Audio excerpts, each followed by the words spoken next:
আসসালামু আলাইকুম রহমতুল্লাহি ওবরাকাতু। সকলে কেমন আছেন? সবার ট্রাস্ট ইলেকট্রনিক্সের পক্ষ থেকে আমি মিরাজ সবাইকে জানাই শুভেচ্ছা এবং অভিনন্দন। নতুন একটি ভিডিওতে আপনাদের সবাইকে স্বাগতম। এই মুহূর্তে আপনার স্ক্রিন যে ব্যাটারিগুলো দেখতে পাচ্ছেন, এটা কিন্তু ক্যাচিং শো দেখতে পাচ্ছেন। এটা কিন্তু 50 এম্পিয়ারের battery, lithium ion phosphate battery, 50 এম্পিয়ারের ব্যাটারি 4 পিস দিয়ে 12 ভোল্ট তৈরি করা হয়েছে এবং হচ্ছে অরিজিনাল আরসি গিয়ার বিডির একটা 60 এম্পিয়ার বিএমএস দিয়ে এই ক্যাচিংয়ের ভিতরে কিন্তু আমরা ব্যাটারিটা সেট আপ করে দেবো। এই ব্যাটারি দিয়ে আপনারা কী কী চালাতে পারবেন? এটা নিচ্ছেন আমাদের থেকে 2টা প্যাক। এক ভাই উনি হচ্ছে আইপিএসি ইউজ করবো, ওনার বাসার একটা সিলিং ফ্যান বা হচ্ছে সর্বোচ্চ 2টা সিলিং ফ্যান চালাবে, যার জন্য হচ্ছে উনি 50 এম্পিয়ারটা নিচ্ছে আরসি গিয়ার বিডির বিএমএস দিয়ে। 60 এম্পিয়ার একটা বিএমএস যেটা ব্যালেন্সে করে ব্যাটারি, সেই বিএমএস দিয়ে উনি হচ্ছে এই 2টা প্যাক নিচ্ছে।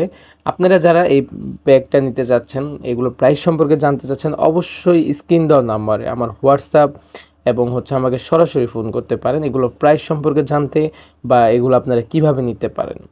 তো এটা দিয়ে এই 4 পিস ব্যাটারি, এটা কিন্তু 4000 সাইকেলের ব্যাটারি, 50 এম্পিয়ার, 4টা দিয়ে 12 ভোল্ট করেছি। এগুলো এক একটা ভোল্টেজ কিন্তু 3.2 ভোল্ট। তো এগুলো 12 ভোল্ট করতে লাগে হচ্ছে 4 পিস। তো আপনারা দেখতে পাচ্ছেন স্ক্রিনে আমাদের কাজ চলতেছে 2টা প্যাকের 12 ভোল্ট 50 এম্পিয়ার ব্যাটারির প্যাক। এগুলো দিয়ে হচ্ছে আইপিএস ইউজ করবে। আপনারা চাইলে এগুলো আইপিএস, ইনভার্টার, সোলার দিয়ে কিন্তু এগুলো চালাতে পারেন। আর এগুলো বিএমএস সার্কিট সহ দেয় এই জন্য যাতে ব্যাটারিটা যাতে বহুদিন আপনারা চালাতে পারেন। ব্যাটারিটা ফুল চার্জ হলে যাতে হাই কাট করে এবং লো চার্জ হলে যাতে লো কাট করে, ব্যাটারি প্রোটেকশনের জন্যই কিন্তু এই বিএমএসগুলো ইউজ করা। যারা বিএমএস তারা ইউজ করেন ব্যাটারিগুলো কিন্তু বেশি দিন আপনার টিকাতে পারবেন না, যার কারণে বিএমএস সহকারে আমি একবার ফুল একটা কমপ্লিট একটা প্যাক একটা কন্টেনারের ভিতরে দিয়ে দিচ্ছি যাতে এগুলো বহুদিন চলে। যাদের প্রয়োজন অবশ্যই স্ক্রিন নাম্বার যোগাযোগ করুন।